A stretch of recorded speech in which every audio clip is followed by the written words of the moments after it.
नमो भगवते वासुदेवाय।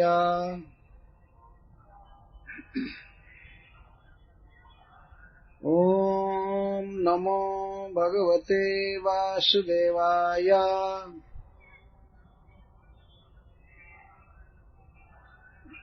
ॐ नमो भगवते वासुदेवाय। श्री शुक उवाच। नीचे माइक नहीं है, कोई कार्डलेस माइक। श्री शुक उवाच। एवं गते अथ सुद्युम्ने मनुः वैवस्वतः सुते पुत्रकामः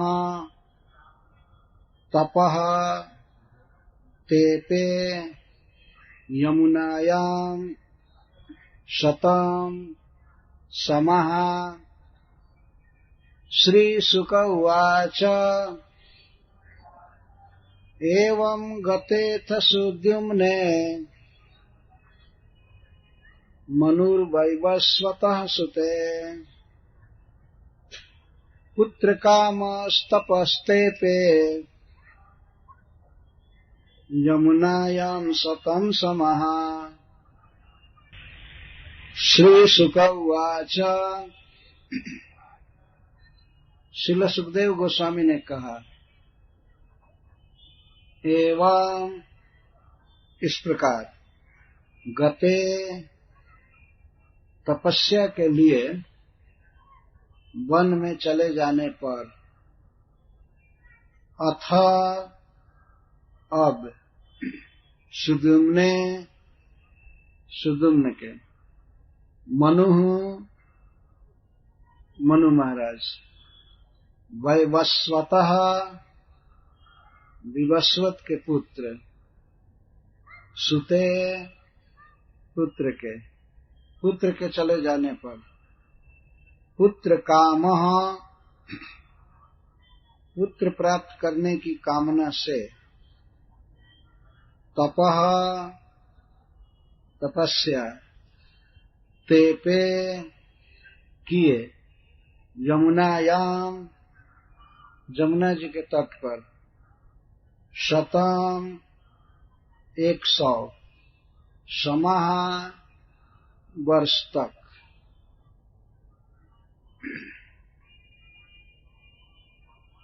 श्रील सुखदेव गोस्वामी कहते हैं महाराज परीक्षित से, जब सुद्युम्न तपस्या करने के लिए वन में चले गए, तब विवस्वान के पुत्र श्राद्धदेव महाराज जमुना में 100 वर्षों तक तपस्या किए पुत्र की कामना से। सुद्युम्न क्यों वन में चला गया? क्योंकि वह 1 महीना पुरुष रहता था और 1 महीना स्त्री। तो स्त्री होने पर वो 1 महीना छिप करके अंतःपुर में रहता था, घर में रहता था। सुद्युम्न के बारे में ऐसी कथा सुखदेव गोस्वामी का है कि जब वह स्त्री के रूप में था तब बुध से उसने एक पुत्र को जन्म दिया जिसका नाम हुआ पुरुरवा। और जब वह पुरुष रहता था तो उसने 3 पुत्र उत्पन्न किया अपनी पत्नी से। तो वह पति भी बना और पत्नी भी बना। शरीर एक ही था लेकिन उसका रूप बदल जाता है। उत्कल, गय और विमल ये 3 पुत्र हुए। ऐसे सभी बातें नहीं लिखी जाती है लेकिन समझ लिया जाता है कि उसका विवाह हुआ होगा, फिर उसने कई वर्षों में 3 पुत्र उत्पन्न किया। पर फिर भी जनता असंतुष्ट थी कि क्योंकि 1 महीना वो गायब रहता था, कहीं छिप करके स्त्री के रूप में रहता था, कहीं का मतलब वन में नहीं, वहीं राजभवन में ही। तो इस कारण से जन समुदाय को अश्रद्धा थी। जो भी हो, अपने पुत्र को पुरुरवा महाराज को राज्य दे करके सुदुम्न वन में चले गए। फिर यह भी प्रश्न होता है कि वे 3 पुत्र क्या राज्य नहीं लिए? वो दूसरे परंपरा में थे, और पुरुरवा महाराज को तो मां थी, सुदुम्न मां थी, तो उसने पुरुरवा महाराज को राज दिया और अन्य बच्चों को, लड़कों को भी राज दिया। तत्वतः एक प्रकार से देखा जाए तो मनु महाराज का वंश ही समाप्त हो गया। वो रियल पुत्र की कामना उनकी पूरी नहीं हुई। पहले चाहे थे कि हमको पुत्र हो, लेकिन वो पुत्री हो गई, और वो भी फिर बाद में सुदुम्न बन करके जब वन में चला गया तप करने के लिए, तब मनु महाराज पुत्र कामना से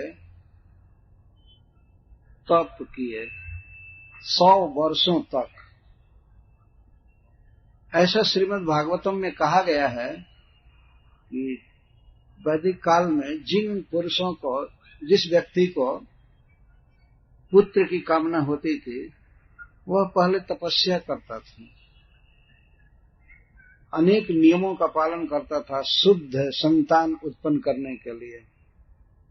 कई प्रसंग में हम लोग पाते हैं, जैसे प्रचेता लोग तप करने गए, पिता दक्ष ने इसलिए उनको भेजा कि वे जा करके भगवान से शक्ति प्राप्त करेंगे गृहस्थ बनने के लिए, और शुद्ध संतान उत्पन्न करेंगे तथा ठीक से शासन करेंगे, और तपस्या से ही सब कुछ मिलता है, बिना तपस्या के कुछ नहीं मिलता। अतः पहले लोग तप करते थे। आज के युग में तपस्या नाम की कोई चीज किसी को नहीं सिखाई जा रही है। बच्चों को कभी नहीं सिखाया जाता कि तप करो, तप का मतलब ही नहीं जानते हैं, और सिखाने वाले माता पिता को ही बुद्धि नहीं है कि तप क्या है। तप कहते हैं इंद्रियों का निग्रह। आंख है, कान, नाक, रसना और आंख, ये सब जितने भी हमारी ज्ञानेंद्रियां हैं, इनकी विषयों के तरफ प्रवणता होती है, विषयों की तरफ झुकी रहती है। तो उनको विषयों से रोक करके और अच्छे कार्य में लगाना, या कम से कम उनको रोक देना गलत विषयों से, इसको तपस्या कहा गया है। जैसे वाणी से गलत बात नहीं बोलना, दूसरे का अहित करने वाला वचन न बोलना, दूसरे का चित्त दुखाने वाली बात न बोलना, इसको श्री भगवान ने गीता में वचन का तप बताते हैं। कई प्रकार के तप का वर्णन किए हैं। अनुद्वेग करम वाक्यम और सत्यम प्रिय हितम च जप, सत्य बोलना, किसी को उद्वेग में डालने वाली बात न बोलना, हमारी बात से कोई दुखी हो, चिंतित हो, ऐसी बात नहीं बोलना, और प्रिय बात वचन बोलना तथा हित करने वाली बात बोलना। शास्त्राभ्यसनम चैव, और शास्त्र का अभ्यास करना, श्रीमद् भागवतम पढ़ना, उपनिषद पढ़ना। अभ्यसनम का अर्थ है बारंबार पढ़ना, नियम से रोज रोज पढ़ना। इसे वाणी का तप कहा गया है। भगवद गीता में श्री भगवान बोलते हैं। तो आज के युग में इस तप का कोई पता ही नहीं है, इसीलिए सारे लोग निस्तेज होते जा रहे हैं, बुद्धि भी कम होती जा रही है, और कोई ब्रिलियंट नहीं है। आप कह सकते हैं कि नहीं नहीं, एक से एक ब्रिलियंट लोग हैं, कंप्यूटर जानते हैं, ये जानते हैं, कंप्यूटर पर जानते, कंप्यूटर में जो कुछ है वही है, उनके दिमाग में वो चीज नहीं है। उनका दिमाग ही खाली होकर के कंप्यूटर में चला गया। किसी को जोड़ने को कहिए, जल्दी में जोड़ने को कह दीजिए कि ये बताओ कि 7 और साथ कितना होगा, तो पहले सोचेंगे, सोचना पड़ेगा। वो भी कोई कोई नहीं बता सकते हैं, कंप्यूटर से या कैलकुलेटर से जोड़ेंगे तब बताएंगे। ऐसा देखा गया है आंख से पर्सनल। यह स्थिति हो गई तो ब्रिलियंस कहाँ रहा, क्या तेज रहा लोगों में? इसलिए तेज नहीं है कि मन एकाग्र नहीं है। मन की जो स्वाभाविक शक्ति है वो सुप्त है। वो जागृत तब होती है जब मन से अच्छा संकल्प विकल्प होता है और इंद्रियां समाहित होकर के शुभ आश्रय में जाती हैं। जैसे भगवान के रूप में, भगवान के लीला में और साधुओं के चिंतन में, जीवन का जो लक्ष्य है उसके चिंतन में, दूसरे का उपकार सोचने में मन जब लगता है या इंद्रियां लगती हैं, तब इसको कहते हैं वो समाहित होती है, इंद्रियां एकाग्र होती हैं। एकाग्र होने से उनकी शक्ति कोटि गुना बढ़ जाती है। ये उपाय है। अतः जो व्यक्ति गृहस्थ बनना चाहता था वह भी तप करता था। ब्रह्मचारी तो तप करते ही थे, या जिन्हें संन्यास लेना होता था ब्रह्मचर्य के बाद, तो वो तो तप करते ही थे। तप ही उनका सबसे बड़ा बल होता था। पर गृहस्थों के लिए भी तप अनिवार्य है। तो महाराज मनु तप किए। पुत्र कामस तपस्ते पे, पुत्र काम हो करके, पुत्र की लालसा वाला हो करके तपस्ते पे तप किए। कहाँ किए तप? जमुनायाम, जमुना में। यह जमुना नदी प्रसिद्ध है जो इस महानगर को छू करके ही बहती है। ये महाभारत में इस नगर को खांडव प्रस्थ कहा गया है। यह महाराज युधिष्ठिर की राजधानी थी। महाराज युधिष्ठिर के पूर्वजों की जो राजधानी थी वो थी हस्तिनापुर। हस्तिनापुर मेरठ के पास है, आज भी है। और भारत के प्रथम प्रधानमंत्री पंडित जवाहरलाल नेहरू हस्तिनापुर को विकसित करना चाहते थे, उनका प्लान था, परंतु किसी कारण से वो विकसित नहीं हो सका। तो हस्तिनापुर वहां था, पुरुवंश की वो राजधानी। और आप लोगों ने सुना होगा कि जब एक बार धृतराष्ट्र महाराज युधिष्ठिर से कहे कि बेटा हमारे पुत्र 100 हैं और तुम लोग 5 हो, तुम लोग भी राजा के पुत्र हो, ये भी राजा के पुत्र हैं, तो ये हस्तिनापुर की राजधानी संकीर्ण पड़ रही है, छोटी पड़ रही है। अतः तुम लोगों के लिए मैं एक बहुत सुंदर भवन बनवाया हूं वारणावत में। इसी का उल्लेख उन्होंने किया, जो खांडव वन में है, खांडव प्रस्थ कहा जाता था। तो तुम लोग वहां रहो। उसके बाद युधिष्ठिर महाराज और उनके भाइयों को जलाने का प्रयास किया, वो जले नहीं। बाद में जब वो लौटे द्रौपदी से विवाह करके, तो इसके बाद महाराज युधिष्ठिर ने स्वयं ही अपनी राजधानी खांडव प्रस्थ में बनाया। और चूंकि यह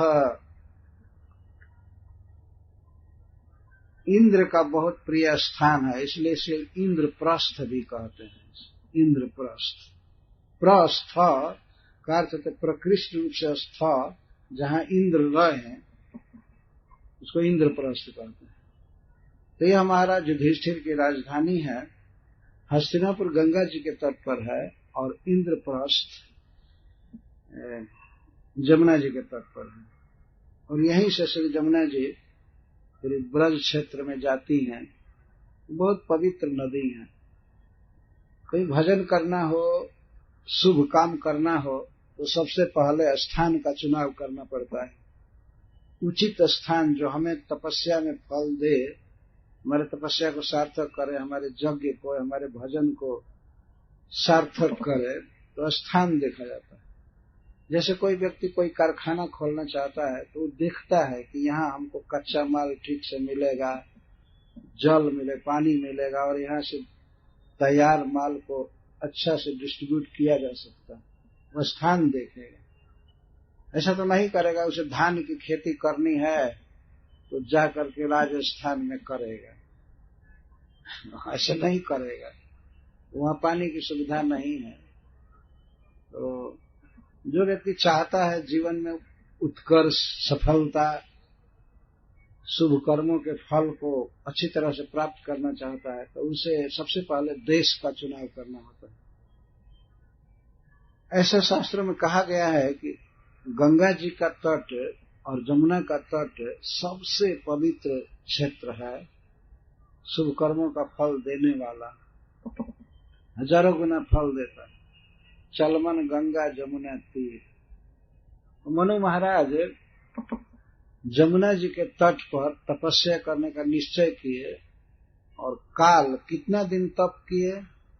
100 वर्ष तक। शतम समाह, समाह का अर्थ वर्ष और शतम 100, 100 वर्ष तप किए। ये सब केवल कथा मात्र नहीं है, यह सत्य है और प्रत्येक व्यक्ति को जीवन में कुछ दिशा निर्देश करता है।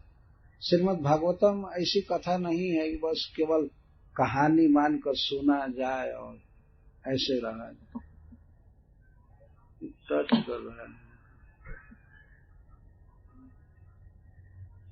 इसमें जीवन के लिए प्रेरणा है। मनु महाराज पुत्र कामना से तप किए। आज के युग में कोई सोच सकता है, सोचे कि हमें विवाह करना है और हमें योग्य पुत्र पैदा करना है तो इसके पहले हमें ब्रह्मचर्य का पालन करना चाहिए, अपने इस शक्ति को बाहर नहीं जाने देना चाहिए, अपने वाणी को, अपने आंख को, कान को संयमित रखना, भगवान का भजन करना, इसको तप कहते हैं। तो उन्होंने पुत्र प्राप्ति की कामना से तप किया और वो भी 100 वर्षों तक। आज के युग में मनुष्य को इन सब बातों से सीखना चाहिए। तप करना है, तप हमारे जीवन का अभिन्न अंग होना चाहिए। जैसे हम खाते हैं, पीते हैं, सांस लेते हैं, ऐसे तप करना मतलब इंद्रियों को भगवान की सेवा में लगाना, भगवान का नाम जप करना, भगवान का दर्शन करना, उनकी कथा सुनना, उन्हें प्रणाम करना, एकादशी का उपवास करना, ये सब सीखना चाहिए है तप। श्रील प्रभुपाद जी कहते थे 4 नियम का पालन आज के युग में यही बहुत भारी तप है। नो मीट ईटिंग, मांस वास्तव में न खाए कोई व्यक्ति जो लंपट बदमाश आदमी है, मांस न खाए तो माना जाएगा कि वो तपस्वी है। इतना स्टैंडर्ड गिर गया है, क्या किया जाएगा, पर वो भी नहीं करते, मांस खाते ही जाते। मांस नहीं खाना एक तप है। No meat eating, no gambling, जुआ नहीं खेलना भी एक तप है। और नो इंटॉक्सिकेशन, शराब नहीं पीना। तो जो व्यक्ति शराब नहीं पीता है वास्तव में वो अगस्त जी जैसा तपस्वी, शराब न पिए। खास करके शराब पीने की आदत हो और शराब छोड़ दे तब तो वो तो प्रकृति को ही पार कर गया है, माया को पार कर गया है। ऐसा करे, ये सब बहुत भारी भारी तप है। और नो इलिसिट सेक्स, अपनी पत्नी के अतिरिक्त कभी भी स्वप्न में भी किसी स्त्री के साथ कोई संबंध न होना, यह भी बहुत बड़ा तप है। इन सबको तप कहते हैं। श्रील प्रभुपाद जी ने बहुत प्रैक्टिकल बताया है, ये तप है। और उस पर भी यदि भगवान के 16 माला का नाम जप किया जाए, भगवान के नाम का 16 माला किया जाए, तब तो वो परम तप है, दिव्य तप है। तपो दिव्यम पुत्र का जन सत्वम शुद्ध। तप से ही हृदय शुद्ध होता है, सत्व शुद्ध होता है। और हृदय जब शुद्ध होता है तब ब्रह्म सुख प्राप्त होता है। अप्राकृत आनंद, भगवान का जो आनंद वो प्राप्त होता है, जो अनंत है। ब्रह्म सौख्यम त्वनंतम तपो दिव्यम पुत्र का जैन सब।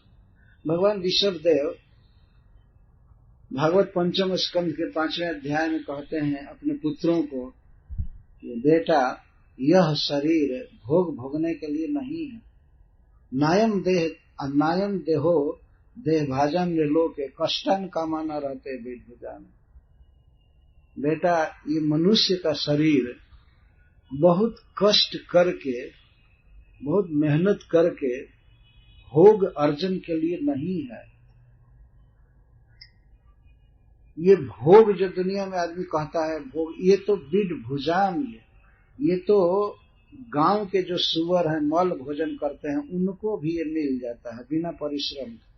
तो फिर ऐसे कंडम भोग के लिए परिश्रम किया जाए ना भाई, ये शरीर का फल नहीं। क्या करना चाहिए? तब ये कहते हैं तपो दिव्यम। भगवान ऋषभदेव कहते हैं कि दिव्य तप करना चाहिए। दिव्य तप करने से हृदय शुद्ध होता है, और हृदय जब शुद्ध होता है तो उसमें भगवान का स्मरण होता है, और भगवान का स्मरण अनंत सुख देता है। इसको ब्रह्म सुख कहते हैं। ब्रह्म सौख्यम त्वनंतम। क्या इको होने लगा है सब? फिर ये तो हमको डिस्टर्ब कर रहा है। दिन में ही चेक करके फिट कर लेना चाहिए ना। 1 महीने से तैयारी चल रही है, ठीक नहीं कर सकते।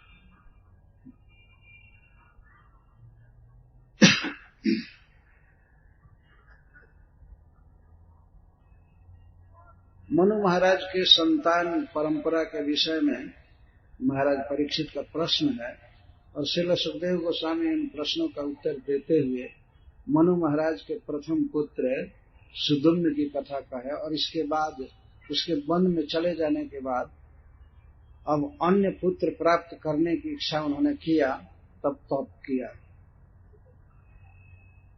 तप करने के बाद फिर वे अपने घर लौटे, और वहां आकर के उन्होंने भगवान का पूजन किया। श्रील सुखदेव गोस्वामी इसको कहते हैं ततो यजन मनुर्देवम अपत्यार्थम हरिम प्रभुम इक्ष्वाकु पूर्वजान पुत्रान लेभे स्वसदृशान 10। ततः तपस्या 100 वर्ष करने के बाद अपने घर आए और बहुत बड़ा यज्ञ किया भगवान की प्रसन्नता के लिए, भगवान की पूजा किए। अपत्यार्थम, अपत्य प्राप्ति के लिए, अर्थात पुत्र प्राप्ति के लिए। किसकी आराधना की है? हरिम प्रभु, जो पुत्र देने में या किसी भी विषय में समर्थ हैं, ऐसे भगवान विष्णु का पूजन किया, पूजा किया, तपस्या किया, और तपस्या के बाद भगवान की पूजा किया। तो भगवान की पूजा के प्रभाव से उन्हें 10 पुत्र प्राप्त हुए, स्वसदृशान, जो मनु महाराज के समान ही थे, सुंदर थे, विद्वान थे, सब तरह से। तो 10 पुत्र प्राप्त किए, जिनमें इक्ष्वाकु पूर्वज थे, सबसे पहले जन्म लिए।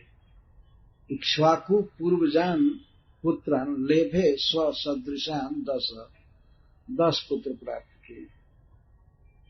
सब मनु महाराज के समान ही सुंदर, स्वस्थ, सुशील थे। 10 में ऐसा नहीं था कि किसी को पोलियो हो गया हो, किसी को कुछ हो गया, नहीं। आजकल तो एक ही पुत्र, 2 ही पुत्र होता है, उसमें भी कोई न कोई रोग रहता है। क्योंकि विवाह के पहले पुरुष या स्त्री नियमों का पालन करते नहीं। शुद्ध स्वस्थ संतान के लिए तपस्या जरूरी है, भगवान की भक्ति जरूरी है। तो 10 पुत्र प्राप्त किए, जिनके नाम पहले बताए गए हैं। इक्ष्वाकु निर्गसर जाति, दिष्ट धृष्ट करुषकान, नरिष्यंतम त्रिशध्रम च नभगम च कविम विभु। ये 10 पुत्रों के नाम है। इक्ष्वाकु, नृग, सरजाति, दिष्ट, धृष्ट, करुष,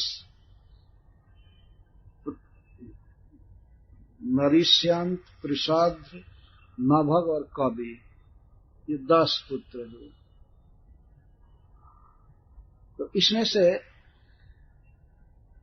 इस अध्याय में 7 पुत्रों के विषय में प्रवचन कर रहे हैं सुखदेव गोस्वामी।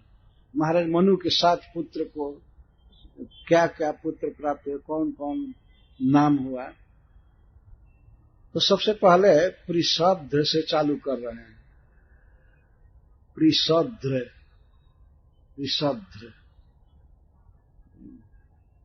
मनु महाराज के ये पुत्र हुए। पृषद्रस्तु मनोह पुत्र गोपालो गुरुणाकृत। गुरु वशिष्ठ देव ने मनु महाराज के पृषद्र नामक पुत्र को गोपाल बनाया। है क्षत्रिय लेकिन इनको गोपाल बनाया। गोपाल का अर्थ गाय का पालन करने वाला, या ये कहिए कि गौ विभाग, काउ प्रोटेक्शन का मंत्री बनाया। ये ऐसे गोपाल, गायों का पालन करना बहुत बड़ा काम है वास्तव में। मनु महाराज के इस पुत्र पृषद्र को गुरु जी ने, वशिष्ठ जी ने गोपाल बनाया। वो देख ली इसकी योग्यता कि यह गायों की रक्षा अच्छी तरह से करेगा। और राजा का पुत्र होते हुए भी पृषद्र रात भर जब सोते नहीं थे। पहले ऐसी दशा रहती थी कि गौओं के लिए पूरा महल नहीं बनाया जाता था, ये उनके लिए उपयुक्त नहीं है। वे वन में चरने जाती थी और आती थी, खिड़क में रहती थी। खिड़क को ही चारों तरफ से घेर दिया जाता था। गौओं को अच्छा लगता है हवा लगना, शुद्ध हवा लगना, पानी शुद्ध मिलना। तो ऐसे जगह पर गौएं रखी जाती थी जिसको ब्रज कहा जाता था अथवा गोष्ठ कहा जाता था, गौशाला। तो पृषद्र रात भर सोते नहीं थे। गौओं के रक्षा की उन पर जिम्मेवारी थी। रक्षा से तात्पर्य है कि हिंसक जीव जैसे बाघ, सिंह आदि इनको न खा जाए। पहले बाघ सिंह भरे रहते थे जंगल में और उनकी भी रक्षा की जाती थी। कोई व्यर्थ उनका वध नहीं कर सकता था। आज के युग में लोगों को चिंता होने लगी है कि कुछ काल के बाद ये सब स्पेसी जोनियां नहीं रह पाएंगी। जिस तरह से लोग हनन कर रहे हैं पशुओं का, पक्षियों का, तो ये अनुमान किया जाता है कि कुछ काल के बाद ये योनियां समाप्त हो जाएंगी। कई ऐसे पक्षियों की योनियां हैं वो खत्म हो गई, देखने को नहीं मिलती। जैसे पहले हम लोग देखते थे गिद्ध आकाश में उड़ते थे और जहां तहां बैठते थे बड़े बड़े पेड़ों पर और मरे हुए पशु को खाते थे, मांस खाते थे। लेकिन अब ये दुष्ट आदमी जीवित ही पशुओं को काट करके खा जा रहे हैं, तो गिद्धों के लिए कोई आहार नहीं बचा। बेचारे देश छोड़ ही दिए, दिखाई नहीं पड़ते। ऐसा हमने कई गांव में देखा कि गिद्ध का पता नहीं। अब उनका पेट जलता है, उन्हें भोजन नहीं मिलता। उनका भोजन तो ये सब कसाई खा रहे हैं। मनुष्य के आकार में मांस खाने वाले ये खा रहे हैं, उनको मांस मिलता नहीं। पशुओं को काट काट करके सारी दुनिया में सप्लाई करो, कंटेनरों में भर भर करके ये व्यापार चल रहा है। इसको उत्कर्ष मान रहा है मानव समाज। हम बहुत विकास कर रहे हैं और यांत्रिक कसाई खाने खोल खोल करके पशुओं की हत्या करना और मांस बेचना, चमड़ा बेचना।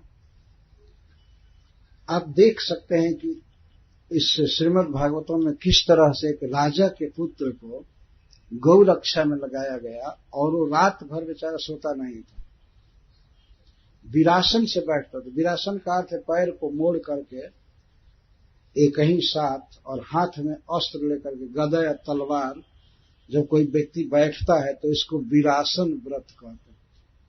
वीर का आसन, खड़ा होने में थोड़ी भी देर न लगे और निद्रा न आए, रात भर पहरा। पालया मास गा जतो रात्रम वीरासन व्रत, वे रात्रि भर जग करके वीरासन व्रत में रहते थे पुरुषार्थ, और गायों की रक्षा करते थे। वीरासन व्रत, क्या ऊंचाई है उस समय। पशुओं के प्रति कितनी हमदर्दी थी, और विशेष करके गाय के प्रति। राजा का पुत्र नियुक्त किया गया है, वो भी गुरु महाराज के द्वारा, जो कुलाचार्य हैं, कि यह व्यक्ति गाय का पालन करेगा। और वीरासन व्रत से रात को सोते नहीं थे प्रसाद, और गायों की रक्षा करते थे। वीरासन व्रत। साधारण आदमी भी, एक कंगाल भी होता है आज के युग में देखा जाए तो, रात को सोना चाहता है, आराम से सोता है, चाहे जहां भी सोना चाहे। और दूसरे लोग तो एसी चालू कर करके सो रहे हैं। क्या किसी में है ऐसा साज कि रात भर जप करे भगवान का? नहीं। वो खूब आराम से सोएगा, केवल मंगलारती में खड़ा हो जाए वही महाभागवत हो जाएगा। देखिए अंतर पहले से और अब का। उसी को बहुत बड़ा डिवोटी मान लिया जाएगा, वो तो फर्स्ट क्लास का भक्त है। फिर रात भर जग करके भगवान का नाम तो जपे, तपस्या तो करे, तब पता चलेगा हाँ ठीक है, चित्त लगा। गो पालन, तुलसी की सेवा, और क्या क्या द्वादशी व्रत आदि, ये सब एक समान माने गए हैं, पद्म पुराण में लिखा गया। तो गाय की सेवा के लिए, गाय की रक्षा के लिए फिर श्रद्ध हाथ में तलवार लेकर के और रात भर जगा रहता है। रात्रम वीरासन व्रत, यह शिक्षा दी जा रही है वास्तव में। इस तरह से गाय की रक्षा होनी चाहिए। आज के युग में जिस प्रकार से पशुओं की हानि होती जा रही है और वृक्षों की, यह देख करके निश्चित कहा जा सकता है कि मनुष्य पर एक दिन अद्भुत विपत्ति आएगी। उसे भोजन नहीं मिलेगा, पानी नहीं मिलेगा पीने को। अभी कुछ साइंटिस्ट अनाउंस करने लगे कि इतने काल के बाद मनुष्यों को पीने का पानी नहीं मिलेगा और भोजन भी नहीं मिलेगा। अभी मैं पढ़ रहा था अखबार में, कल फ्लाइट में बैठे बैठे एक अखबार आ गया तो देखने लगा। उसमें लिखा था कितना बिलियन लोग तो अन्न के बिना मर जाएंगे, और फिर पानी का अभाव होगा, ये होगा, फिर बाढ़, क्या क्या सूखा, उसमें सब लिखा हुआ है। तो ये स्वाभाविक ही है होना। मानव जो कुकृत्य कर रहा है, पाप कर रहा है, तो उसका फल तो भोगना पड़ेगा। जैसी करनी वैसा फल, आज नहीं तो निश्चय कल। आज हम पाप कर रहे हैं तो हमारे संतान पर वो आकर के ही रहेगा, आकर के रहेगा, उसको हटाया नहीं जा सकता। कोई कहे कि हम पशु की हत्या नहीं कर रहे हैं, लेकिन कर रहे हैं। किस तरह से? यदि आप किसी पशु की हत्या करके बनाए गए जूता को आप पहन रहे हैं, तो आपका शेयर है उस पाप में। कुछ पापी ऐसे हैं, मनुष्य के आकार में है, लेकिन पशुओं का चमड़ा पहनते हैं, कोट लगाते हैं, अपने को गर्म रखने के लिए। जाड़े के दिन में शर्म नहीं आती, मनुष्य बना हुआ है। तो पशु का चाम पहन रहा है, और वो भी मरे काटे हुए, कसाई खाना में काटे हुए पशु का चमड़ा पहन रहा है। क्या वो जो पशु की हत्या कर रहा है, वो हत्या वो व्यक्ति नहीं कर रहा है जो कोट पहन रहा है? वो भी पाप कर रहा है। जो बेच रहा है वो भी पाप कर रहा है। प्रेरणा देता है वही पाप करता है। यदि लोग न पहने तो ऐसा कोट बनाने के लिए पशु की हत्या क्यों की जाएगी? पशु हत्या रोकने के लिए भगवान का एक अवतार हुआ है। जैसा गीत गोविंद में जयदेव महाकवि कहते हैं कि निंदसी यज्ञ विधे रह श्रुति जातम सदय हृदय दर्शित पशुघातम केशव धृत बुध शरीर जय जगदीश जय जगदीश। निंदसी यज्ञ विधे जो यज्ञ की विधि शास्त्रों में दी गई है, शास्त्र में पशु हत्या का विधान है, लेकिन यज्ञ में जिस पशु की हत्या की जाती थी उसको फिर ऋषि लोग मनुष्य बना देते थे। पशु का शरीर हवन करके उसे मनुष्य का शरीर मिलता था, लेकिन वो शक्ति नहीं थी, फिर भी लोग पशुओं की हत्या कर रहे थे केवल जीभ को संतुष्ट करने के लिए। सदैव हृदय दर्शित पशुघातम, इन भगवान का हृदय द्रवित हो गया देखकर। तब उन्होंने आकर के वेद की अथॉरिटी को ही रोक दिया, वेद के विषय में चुप रहे। उन्होंने साफ कहा कि हम ये नहीं मानते हैं कि किसी पशु की हत्या करना यह उचित है। तो उनके सामने बड़े बड़े विद्वान तर्क में हार गए, बड़े बड़े पंडित, और इस तरह भगवान बुद्ध ने पशु हत्या पर अंकुश लगा दिया, रुक गई। पर आज आश्चर्य की बात है कि अपने को बौद्ध कहने वाले लोग भी मांस खाते हैं। एक और अद्भुत आश्चर्य की बात, जो अवतार ही पशु हत्या रोकने के लिए हुआ, उन्हीं के फॉलोअर बन करके और मांस खाते हैं। ये बहुत भारी आश्चर्य। तो भगवान का अवतार हुआ पशु हत्या रोकने के लिए। तो ऋषभध्र को गोपाल बनाया गया है, गौओं का पालन करने वाले। इसलिए मैं इस बात पर विशेष जोर दे रहा हूं। एक राजा का लड़का जो राजा के बाद राज्य का अधिकारी होता है, पर गुरुजी ने सलाह दिया कि नहीं, इसको गायों की रक्षा में नियुक्त किया जाए, और वो कर रहा था। जत्ता सावधान होकर के रात्रि में विरासन से बैठ करके पहरा दे रहा था, गायों की रक्षा कर रहा था। तो एक घटना हुई, एकदा प्राविशद गोष्ठम शार्दूलो निशिवर्षति।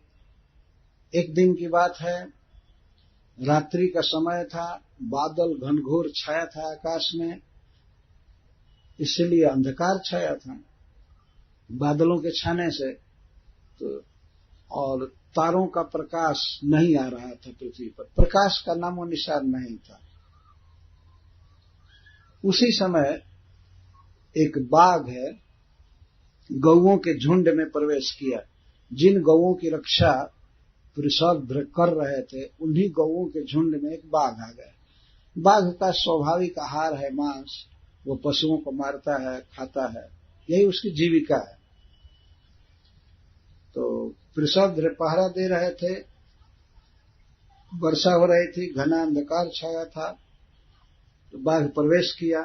बाघ के प्रवेश करने से शयाना गाव उत्थाय भीतास्ता भ्रमुर ब्रजे। गाय के उस बाघ जब प्रवेश किया गाय के झुंड में, तो गौएं डर गई और गौएं सो रही थी, वो जग करके भागने लगी, ब्रज में ही, खिड़क में ही इधर उधर भागने लगी। शयाना गाव, गऊ के विषय में कहा गया सोई हुई गावें, गऊ।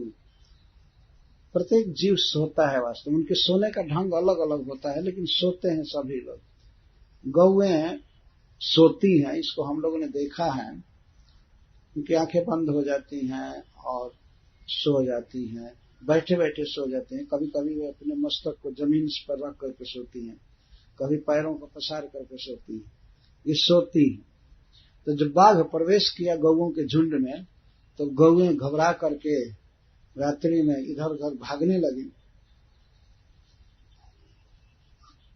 गौओं के भागने से ऋषभध्र तुरंत ही तलवार लिए थे, उठ करके और चले। वो समझ गए कि कोई बाघ आया है, बाघ आया है। बाघ जब गौओं के झुंड में आता तो वो बोलता नहीं है, चुपचाप आता है। लेकिन गौएं जब इस प्रकार से बिजुक गई, भागी इधर उधर, तो वो ऋषभध्र गया एक एम ले करके कि यहीं पर बाघ है। और कैसे और पता चल गया कि बाघ इस साइड में है कि एकम जग्राह बलवान सा चुक्रोश भयातुरा, एक गाय को बाघ पकड़ लिया। जब पकड़ लिया तो गाय बेचारी रभाने लगी, चिल्लाने लगी गाय। तो उसी का लक्ष्य करके फिर ऋषभध्र बहुत वेग से बढ़े बाघ को मारने के लिए। यह भी एक अद्भुत बात है, बाघ को तलवार से मारने के लिए ऋषभध्र चल दिए। इतना बलवान थे वे, इतना साहस था कि बाघ को मार सकते थे। समर्थ थे। तो तलवार लेकर के वे चले बहुत जोर से, अभिससार ह, अभिससार का अर्थ अभिसार किए, बहुत जल्दी जल्दी चले। तस्या क्रंदितम श्रुत्वा पृषर्ध्रो भी ससार, गाय के क्रंदन को, रोने की आवाज को सुनकर पृषर्ध्र चले बाघ का वध करने के लिए, गाय को छुड़ाने के लिए। खड्गम आदाय तरसा, वे तलवार लेकर बड़े वेग से चले। लेकिन प्रलीनोडु गणे निशी, वह रात्रि का समय था और उडुगण भी प्रलीन हो गए थे बादल में, घनघोर बादल छाया था, इसलिए कोई दिखाई नहीं, बाघ स्पष्ट दिखाई नहीं पड़ रहा था। तो गाय जब रम्हा रही थी, रो रही थी, तो गाय को लक्ष्य करके गए, अंधकार छाया था।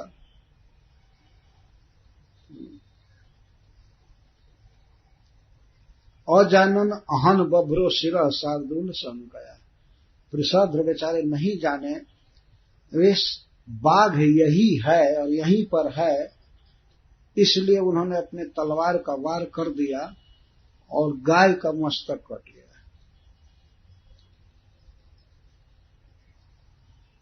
और व्याघ्रोपी वृक्ण श्रवण, और बाघ भी ऐसा था कि उसका कान कट गया। निस्त्रिंसाग्रतः अग्राहतः ततः निश्चक्राम भीतो भृशम रक्तम पथि विसृजन। जब उन्होंने तलवार से मारा तो उनको अंदाज नहीं आया, गाय का मस्तक कट गया। वह गाय अभी कुमारी गाय थी, बाछी थी, उसको बाघ पकड़ा था। उसी के गर्दन पर पृषद्र की तलवार लग गई और तलवार का जो अग्र भाग था वो बाघ के कान पर लगा, कान उसका कट गया और बाछी का, गाय का मस्तक कट गया। तो वे फिर जाकर के बैठे, वो यही समझ रहे थे कि बाघ का मस्तक कट गया, यही मान्यता रखे थे। लेकिन निश्चक्राम भृशम प्रीतो रक्तम पथि समुत्सृजम मन्यमानो हतम व्याघ्रम पृषद्र पर वीरहा। पृषद्र जो बड़े बड़े विपक्ष के वीरों का मर्दन करने वाले थे, वो यही समझे कि बाघ मारा गया। लेकिन अद्राक्षित स्वहताम बभ्रुम व्यवस्थायाम निशी दुखिता, निशी व्यवस्थायाम, जब निशा बीत गई, रात बीत गई, तब उन्होंने देखा अभी तो गाय का मस्तक कट गया। वो बहुत दुखी हुए, दुखिता, अनजान में ही ये पाप हो गया। अपने समझ से वे गाय की रक्षा कर रहे थे, लेकिन गाय का मस्तक कट गया। तो इस कारण से दुखिता, बहुत दुखित, अपना सिर पीटने लगे, चटकाने लगे, हाय हाय मेरे द्वारा एक पाप हो गया। तो यह खबर राजधानी में गई, महाराज मनु के पास और गुरु वशिष्ठ जी के पास। ये सब आए, देखे। उत्तम ससाप कुलाचार्य कृतागसम अकामत, यद्यपि पृषद्र अनिच्छा पूर्वक, कोई संकल्प से नहीं बल्कि भ्रम से पाप कर बैठे, तो उनके गुरु महाराज वशिष्ठ जी उनको शाप दिए।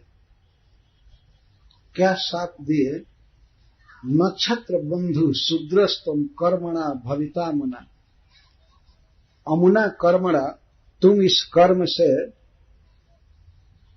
शूद्र हो, यहां तक कि तुम क्षत्रियाधम भी नहीं हो। नक्षत्र बंधु, तुम्हें यह भी नहीं कहा जाएगा कि तुम एक अधम क्षत्रिय हो, नहीं नहीं, तुम क्षत्रिय नहीं हो, तुम इस कर्म से, अपने ही कर्म से तुम शूद्र हो गए।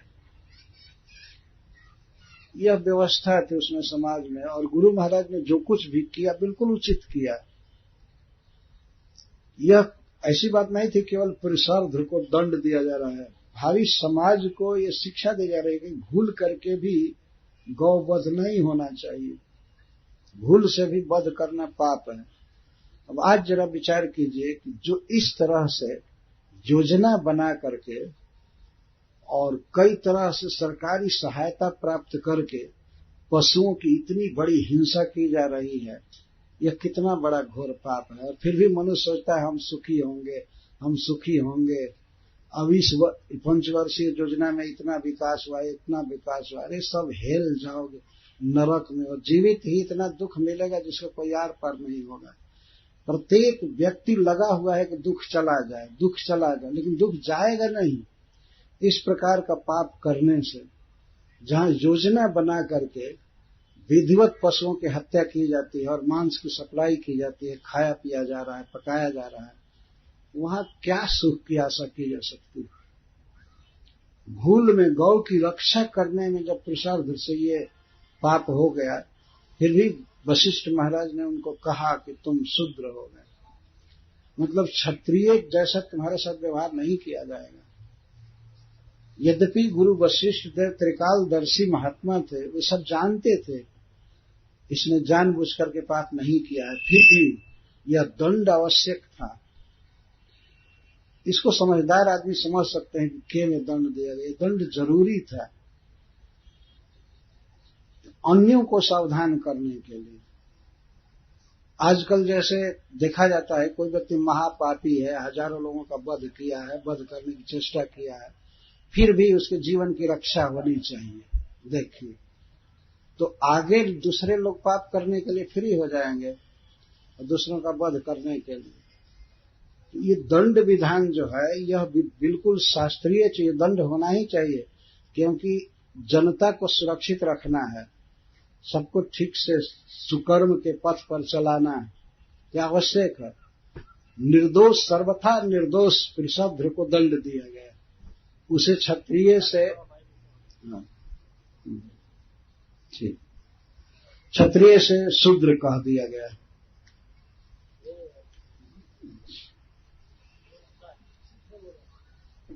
हरे कृष्ण।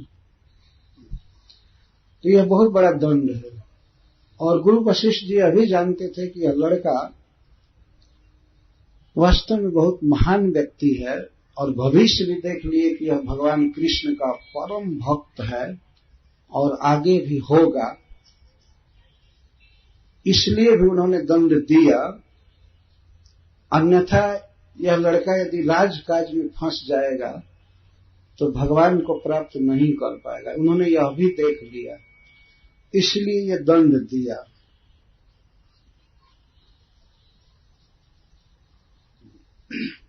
न छत्र बंधु शूद्रस्त्वम कर्मणा भविता मुना, अमुना कर्मणा त्वम शूद्र भविता, तुम शूद्र हो।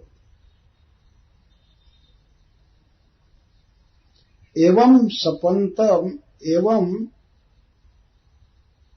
एवं सप्तस्त गुरुणा प्रत्यगृहणात् कृतांजलि। वृषभध्वज इतने महान पुरुष थे। एक तो उन्होंने गायों का पालन किया था, गाय का पालन स्वयं भगवान किए। भगवान कृष्ण का मुख्य काम है गोपाल, तो गोपालन, तो इस तरह से बहुत पवित्र कार्य किया था। और देखिए दूसरी विशेषता, गुरु जी ने शाप दे दिया। यदि चाहते तो वृषभध्वज भी शाप दे सकते थे गुरु वशिष्ठ देव, लेकिन उन्होंने ऐसा नहीं किया। प्रत्यगृहणात् कृतांजलि, हाथ जोड़ करके अपने गुरु के शाप को स्वीकार कर लिया। कुछ भी बड़बड़ाए नहीं, कुछ भी शाप नहीं दिए, गाली नहीं दिए। आजकल का कोई शिष्य होता तो कहता मेरी क्या गलती है कि तुम ऐसा बोल रहे हो, हमने क्या गलती की, हम तो गाय की रक्षा कर रहे थे ना, तुम गुरु होकर के और ऐसी दुर्बुद्धि रखते हो। आजकल का तो शिष्य जरूर कह देगा, ये सामने न कहे परोक्ष में तो कहेगा। पर वृषभध्वज अपने गुरु की बात को, दंड को कृतांजलि प्रत्यगृहणात्, हाथ जोड़ करके स्वीकार कर लिए। अंजलि ऐसे कहते हैं, कृत अंजलि, स्वीकार करना, ठीक, हाथ जोड़ लेना, प्रतिकार नहीं करना, और स्वीकार कर लिए। और अधारयत व्रतम वीर ऊर्ध्वरेता मुनि प्रियम, और उसी दिन से वृषाध्र व्रत धारण किए। क्या व्रत? मुनि प्रियम व्रतम। क्या व्रत है? ऊर्ध्वरेता, ब्रह्मचर्य पालन का व्रत लिए। मुनियों को बहुत प्रिय है। और जो लंपट हैं, भोगी हैं, उनका व्रत क्या है? उनका व्रत है ब्रह्मचर्य खंडन करना, जैसे भी हो ब्रह्मचर्य को नष्ट करना। लेकिन मुनियों का ये व्रत है, उनको बहुत प्रिय लगता है। अपने वीर्य को वो ऊपर उठाते हैं, अपने मस्तिष्क में उठाते हैं इधर उधर, उनकी शक्ति करोड़ों गुना बढ़ जाती है। जो व्यक्ति वीर्य का क्षरण नहीं करता है, अपने शरीर में उसकी रक्षा करता है, और एक ऐसे बिंदु पर वीर्य होता है कि या तो वो अधःपात होगा और नहीं, और उपाय किया जाए ऊपर जाएगा, तो ऊपर जाने पर जब मेधा में पहुंचता है, ब्रेन में, तो वो अद्भुत शक्ति, अद्भुत स्मृति शक्ति हो जाती है उसके कारण। तो वृषाध्र ऊर्ध्वरेता बने, वीर्य को उन्होंने ऊपर रखने का व्रत लिया, ब्रह्मचर्य का पालन किया। अधारयत व्रतम, धारण किया। अधारयत व्रतम वीर ऊर्ध्वरेता मुनि प्रियम। श्रील सुखदेव गोस्वामी महाराज परीक्षित से कहते हैं कि वास्तव में वृषाध्र वीर थे। जो व्यक्ति काम पर विजय पा सकता है, ब्रह्मचर्य पालन कर सकता है, वह वास्तविक वीर है। तो इनको वृषाध्र को सुखदेव जी कहते हैं कि वीर। उस वीर ने धारण किया। अधार व्रतम वीर ऊर्ध्वरेता मुनि प्रियम। मुनियों का यह प्रिय व्रत है। वे भोगों के लिए ललायत नहीं रहते हैं। ब्रह्मचर्य का पालन कौन कर सकता है? उसका एक बड़ा आधार है, जो जिह्वा पर विजय प्राप्त कर सकता है, वही ब्रह्मचर्य का पालन कर सकता है। जो व्यक्ति चाहता है कचड़ बचड़ खाना, जैसे तैसे, और हमेशा खाओ, वो ब्रह्मचर्य का पालन नहीं कर सकता, संभव ही नहीं। मुनि प्रिय व्रत है ब्रह्मचर्य, इसको धारण किया। और जीवन का जो सबसे बड़ा लक्ष्य था, उसमें वे लग गए। वासुदेवे भगवती सर्वात्मनि परे मले एकांतित्वम गतो भक्त्या सर्वभूत सुहृत समः। वृषाध्र भगवान श्री कृष्ण के, वासुदेव के अनन्य भक्त हो गए। अनन्य भक्त। एकांतित्वम गत। एकांतित्व का मतलब है भगवान कृष्ण में ही केवल अपने इंद्रियों को रखना, वाणी को उनके गुणानुवाद में, आंख को दर्शन में, कान को कथा श्रवण में, हाथ को भगवान की सेवा में, पैर को उनके तीर्थ आदि में भ्रमण करने में। इसको कहते हैं एकांतित्व। जिसके इंद्रियों का व्यापार केवल भगवान में अभिनिविष्ट हो, भगवान में लगा हो, तो है एकांती, एकांत भक्त। अपनी भक्ति के प्रभाव से वे अनन्य हो गए भगवान वासुदेव में। वासुदेव कैसे हैं? वासुदेव भगवती, वे 6 ऐश्वर्यों से पूर्ण हैं। वसुदेव जी के पुत्र भगवान श्री कृष्ण 6 ऐश्वर्यों से परिपूर्ण हैं। अथवा सबको जन्म देने वाले, सबको पालन करने वाले भगवान विष्णु 6 ऐश्वर्यों से परिपूर्ण हैं। सर्वात्मनि, और सबके आत्मा है, विश्वात्मा है, सबके हृदय में रहते हैं। परे, अमल, वे प्रकृति से पार हैं और अमल हैं। माया का कभी भी उन पर कुछ भी प्रभाव नहीं हो सकता है। अमल। तो ऐसे प्रभु में वृषाध्र एकांतित्व को प्राप्त हुए, अर्थात अनन्य भक्त हो गए, अनन्य प्रेमी हो गए भगवान के। तो उनके कुछ गुण सुखदेव गोस्वामी बता रहे हैं। क्या क्या गुण थे? सर्वभूत सुहृत, समस्त जीवों के अकारण हितैषी। 84 लाख योनियों में जीव हैं, तो वृषाध्र सभी जीवों के हितैषी थे, सबका हित चाहते थे। पशु, पक्षी, मनुष्य, देवता, दैत्य, कीट, पतंग, जो भी हैं, सबके हृदय में भगवान को देखते थे और सबका प्रिय करना चाहते थे।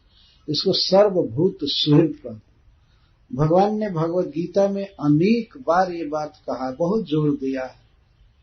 जो उच्चतम साधक होता है, मेरा भक्त होता है, योगी होता है, उस सभी के प्रति सम व्यवहार करता है। यहां तक कहते हैं शत्रु में और मित्र में, सुख में और दुख में, मान और अपमान में जो सम होता है वो मेरा प्रिय है। भगवान ऐसा बोलते हैं, कई बार बोले हैं गीता में, यह स्टैंडर्ड है। तो पुरुषार्थ सर्वभूत सुहृत से और सर्वभूत समह भी कहेंगे, दोनों साथ में लगाना है, अथवा अलग से भी अर्थ करेंगे। सबके प्रति सम व्यवहार करते थे, विषमता नहीं। इस संसार में तो देखा जाता है कोई व्यक्ति अपने परिवार के प्रति, अपने दल के प्रति विशेष आसक्त रहता है और उनके गुणों को, अवगुणों को भी, दुर्गुणों को भी गुण समझता है और किसी और के प्रति शत्रु बुद्धि करता है, उसके लिए चिंतित नहीं होता है बल्कि उसका नुकसान चाहता है। इसको विषमता कहते हैं। अपने सुख दुख के समान सभी जीवों के सुख दुख को समझना, इसको समता कहना है। तो त्रिशर्ध है, सम हो गए।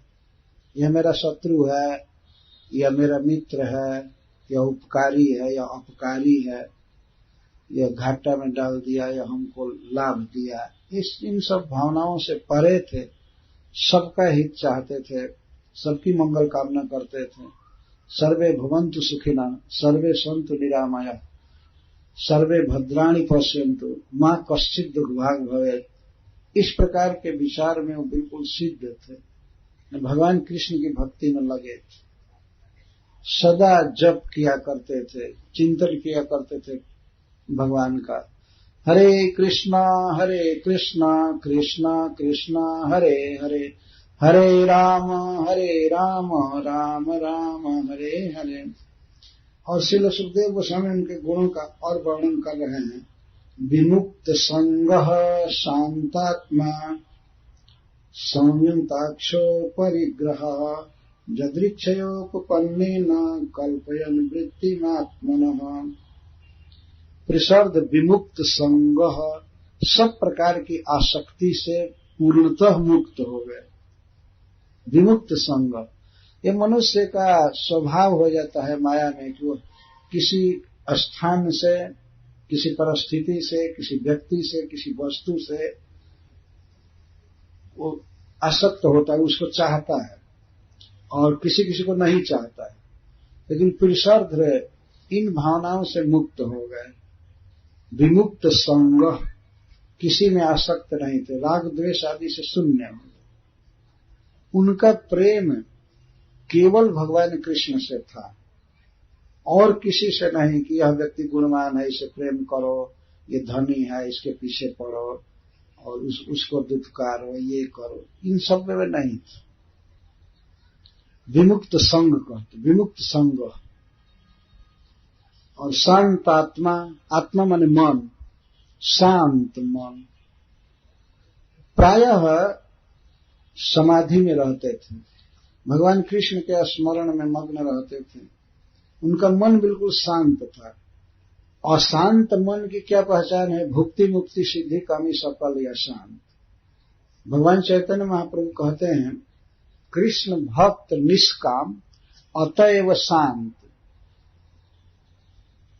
कृष्ण का भक्त निष्काम होता है, उसे कोई कामना नहीं होती है संसारिक, इसीलिए शांत रहता है।